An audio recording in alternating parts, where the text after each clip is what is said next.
আসসালামু আলাইকুম। নিপা আহমেদ ব্লগে সবাইকে স্বাগত জানাচ্ছি নতুন আরও একটি ব্লগ ভিডিও দেখার জন্য।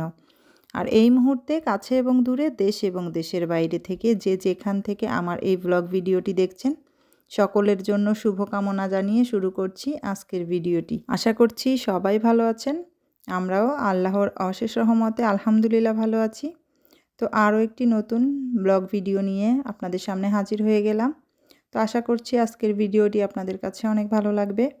আর এই তো প্রথমেই আপনাদের সাথে বাইরের দৃশ্যও শেয়ার করছি।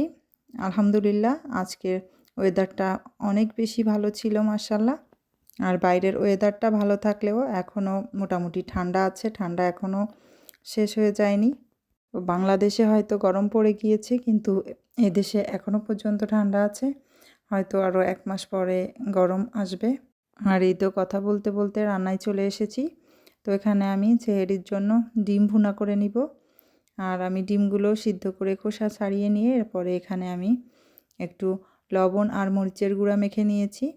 আর আমি তেলের ভিতরে এখানে একটু হলুদের গুঁড়া দিয়েছি। আর এভাবে তেলের ভিতরে একটু হলুদের গুঁড়া দিয়ে ডিম ভেজে নিলে এতে করে ডিমের কালারটা অনেক বেশি সুন্দর হয়। আপনারা চাইলে এই টিপসটা ফলো করতে পারেন যারা জানেন না।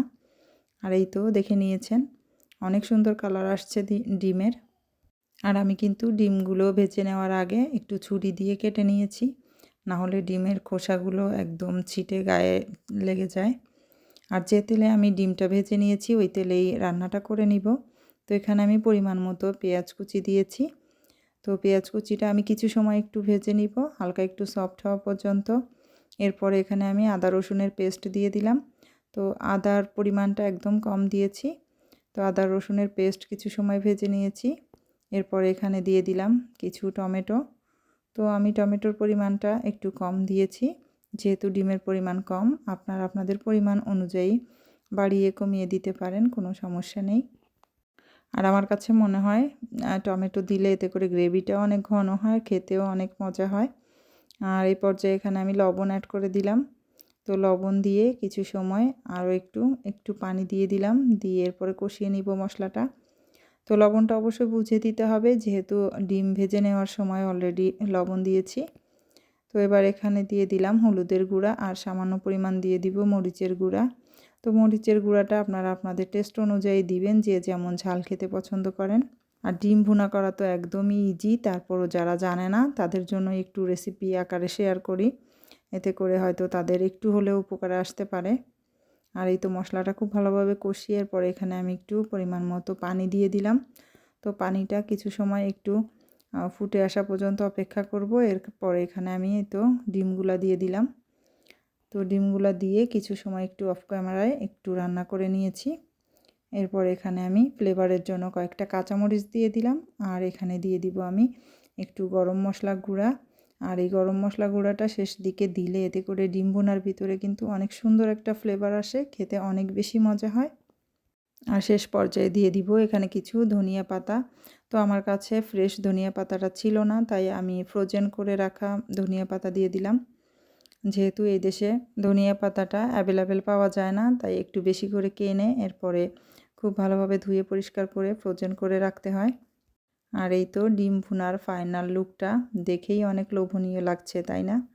আর খেতেও মাশাআল্লাহ অনেক মজা হয়েছিল, যেহেতু আমি খাওয়ার পরেই ভয়েসটা দিচ্ছি। আর এই তো এটা ছিল হাঁসের মাংস। দীর্ঘ 2 ঘন্টা পরিশ্রমের ফল মাত্র 12 মিনিটে আপনাদের সাথে শেয়ার করছি। 2 ঘন্টা ধরে এই হাঁসটা পরিষ্কার করতে হয়েছে আমার। পরিষ্কার করা থাকে, তারপরও এর ভিতরে অনেকটাই পশম থাকে, এগুলো আসলে খুঁটে বেছে পরিষ্কার করতে অনেক বেশি সময় লেগে যায়। তাই আসলে হাঁসের মাংসটা বেশি খাওয়া হয় না এই পরিষ্কার করার জন্যই। আর এই তো হাঁসের মাংসটা আমি রান্না করার জন্য একটা ফ্রাই প্যান বসিয়ে দিয়েছি, পরিমাণ মতো তেল দিয়ে দিলাম। আর এখানে আমি গোটা গরম মশলা দিয়েছি, এলাচ, তেজপাতা, দারচিনি, লবঙ্গ, গোলমরিচ। তো তেলটা গরম হয়ে যাওয়ার পরে এখানে আমি পেঁয়াজ কুচি দিয়ে দিলাম। তো পেঁয়াজ কুচি কিছু সময় একটু ভেজে নিব। এরপর এখানে আমি বাকি মশলাগুলো অ্যাড করে দিব। আর এক একজনের রান্নার ধরন বা স্টাইল এক এক রকম হয়ে থাকে, তো আমি যেভাবে রান্না করে থাকি সেটাই আপনাদের সাথে শেয়ার করার চেষ্টা করি। আর এই তো আমি একটু লবণ দিয়ে দিলাম। আর আমার কাছে মনে হয় বাটা মশলা দেওয়ার আগে লবণটা দিলে এতে করে বাটা মশলাটা ছিটে গায়ে কম লাগে। তো এই জন্য আমি সবসময় বাটা মশলা দেওয়ার আগে লবণটা দেওয়ার চেষ্টা করি। আর এই তো এখানে আমি আদা রসুনের পেস্ট দিয়ে দিলাম পরিমাণ মতো। আমি আমার মাংসের পরিমাণ অনুযায়ী দিয়েছি। আমার এখানে মাংসের পরিমাণটা 2 কেজি পরিমাণ ছিল হাঁসটার ওজন। তো আমি আমার মাংসের পরিমাণ অনুযায়ী দিয়েছি। আপনারাও রান্না করার ক্ষেত্রে মাংসের পরিমাণ অনুযায়ী মশলাটা ব্যবহার করবেন। তো এখানে আমি টমেটো কুচি দিলাম কিছু। তো আমার কাছে টমেটো কুচি দিলেও মাংসের ভিতরে খেতে বা কালারটা অনেক বেশি মজা হয়, খেতেও টেস্ট হয়। আর এখানে আমি গুঁড়া মশলাগুলো দিয়ে দিয়েছি। হলুদের গুঁড়া, মরিচের গুঁড়া, জিরা গুঁড়া, ধনিয়া গুঁড়া দিয়েছি। আর আমি গরম মশলার গুঁড়াটা রান্নার শেষ দিকে ব্যবহার করি, তাই রান্নার প্রথম দিকে গরম মশলার গুঁড়াটা ব্যবহার করি না, গোটা মশলাটাই ব্যবহার করি। তো মশলাটা আরও ভালোভাবে কষানোর জন্য আমি একটু পানি দিয়ে দিলাম।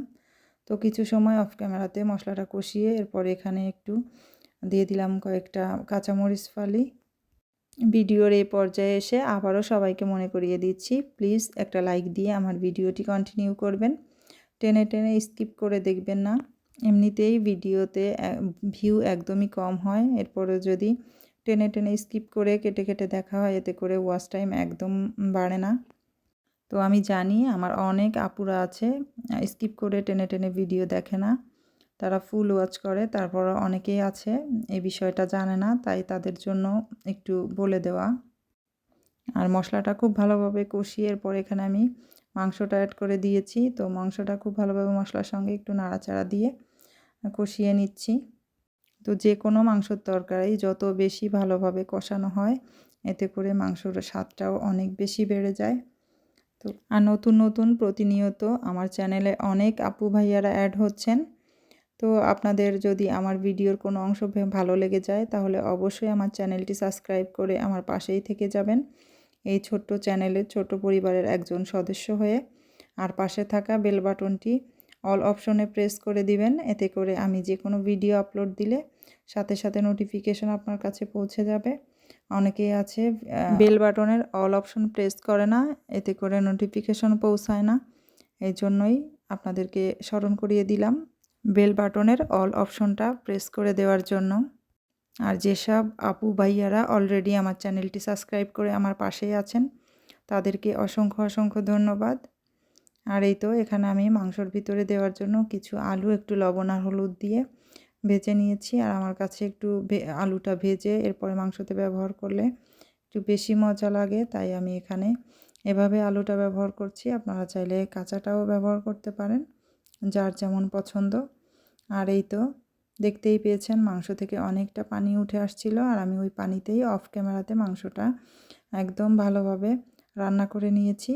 আর এই তো খুব ভালোভাবে রান্না করা হয়ে গিয়েছে, আমি অফ ক্যামেরাতে চেক করেও নিয়েছি। তো এই পর্যায়ে আমি এখানে আলুগুলো দিয়ে দিব। আর আলুটা যেহেতু আমি অনেক সময় নিয়েই ভেজে নিয়েছি, আলুটা মোটামুটি অনেকটাই সিদ্ধ হয়ে গিয়েছে, তাই আর বেশি সিদ্ধ করা লাগবে না। তো এই পর্যায়ে আমি এখানে আলুগুলো অ্যাড করে দিব। আলুগুলো অ্যাড করে দিয়ে আরও একটু খুব ভালোভাবে মাংসের সাথে মিক্সড করে নিব।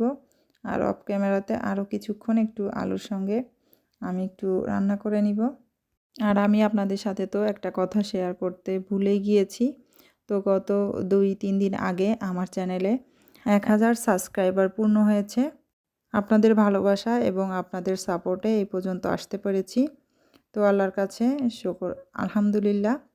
আমার মন থেকে আপনাদের জন্য অনেক অনেক দোয়া এবং ভালোবাসা রইল।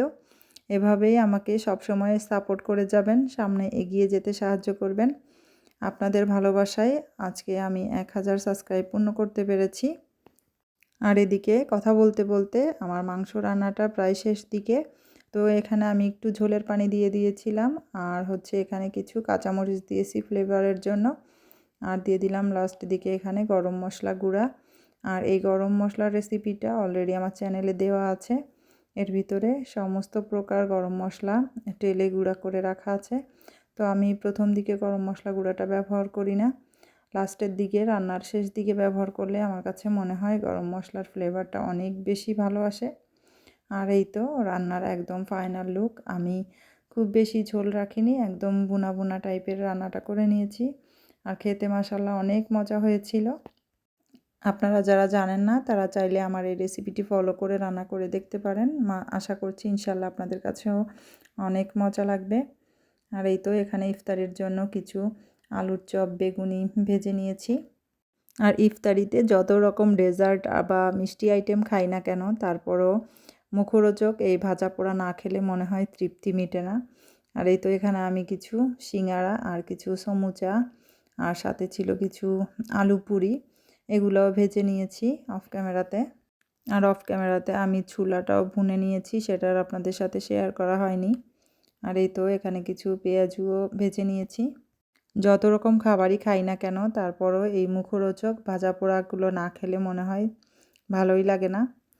আর এখানে আমি লেবু দিয়ে ইসবগুলের ভুসি আর তোকমাই দিয়ে শরবত করে নিয়েছিলাম। আর এটাই ছিল আমাদের গতকালকের ইফতারের কিছু আয়োজন। তো সব কিছুর জন্য আলহামদুলিল্লাহ। আর এই রমজান মাসে শত ব্যস্ততার মাঝেও যারা আপনাদের মূল্যবান সময় ব্যয় করে আমার ভিডিওগুলি প্রতিনিয়ত দেখছেন, সবাইকে আমার অন্তরের অন্তঃস্থল থেকে অসংখ্য ধন্যবাদ জানাই। আর এই তো ভিডিও শেষ দিকে এসে আমি আপনাদের সাথে আমার বেলকুনির ফুল গাছগুলো আরও একটু শেয়ার করছি। আর আমি এমনিতেই ফুল অনেক বেশি পছন্দ করি। তো গত ভিডিওতে আমি আপনাদের সাথে দেখিয়েছিলাম আমার টিউলিপ গাছের ফুলগুলো তখন ফুটে নাই। তো মাশাল্লাহ এখন ফুটে গিয়েছে, অনেক সুন্দর লাগছিল, মাশাল্লাহ দেখতে অনেক ভালো লাগছিল আমার কাছে। তো আপনাদের কার কার কাছে কেমন লেগেছে অবশ্যই কমেন্টস করে জানাবেন।